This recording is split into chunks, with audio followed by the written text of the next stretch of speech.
Hello and welcome back to our third screencast on meeting the needs of each student during small group instruction. Today, I'm going to share a quick and fun way for students to practice key vocabulary words. Although I use this during small group instruction, I think you will find that it can be easily incorporated into a larger classroom setting. Working memory is often a challenge for some of my students. Therefore, I do like to do activities that help to build muscle memory. When possible, I front-load vocabulary words across disciplines that I know the students will learn shortly in the general education classroom. Remember, I spend most of my time working with students with disabilities and students that receive Tier 3 intensive support.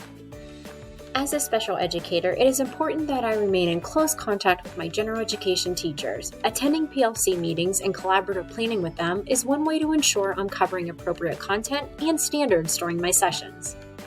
Shortly in science, they'll be learning about gravity, forces, and friction. I have a short story that I can use to support the science content, yet assess their individual reading comprehension goals. We start with learning some unfamiliar words using the Freyer model. This evidence-based strategy has been effective for my students as it helps build connections on prior knowledge, and it also allows them to draw, which taps into other learning modalities.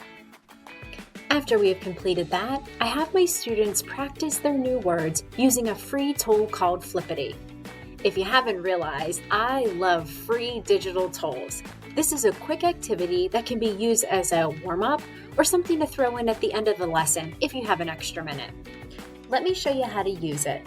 Start by going to flippity.net. That's flippity.net. There are so many different things that you can do with Flippity. But in this screencast, I'm just going to show you how to use flashcards. Find flashcards and select Template. It will prompt you to make a copy. All Flippity activities are created in Google Sheets. A Google Sheet opens and you'll see Side 1 and Side 2 at the top. Under it, you see Audio, English, US. If you select the drop-down, there are several other language options. If you have a student that does not speak English as their first language, keep this tool in mind. To get started, I will delete everything below row 2. I am going to start with side 1, which is where I will type my vocabulary words. Next, I put the definition of each word in column B or side 2.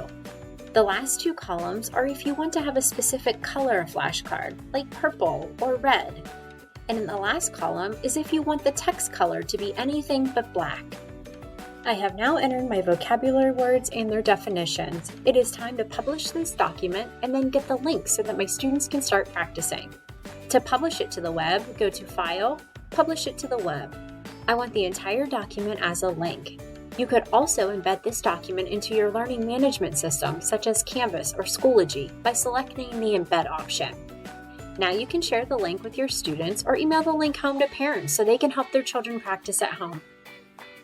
Flippity flashcards can be incorporated in a variety of classroom settings and also grade levels.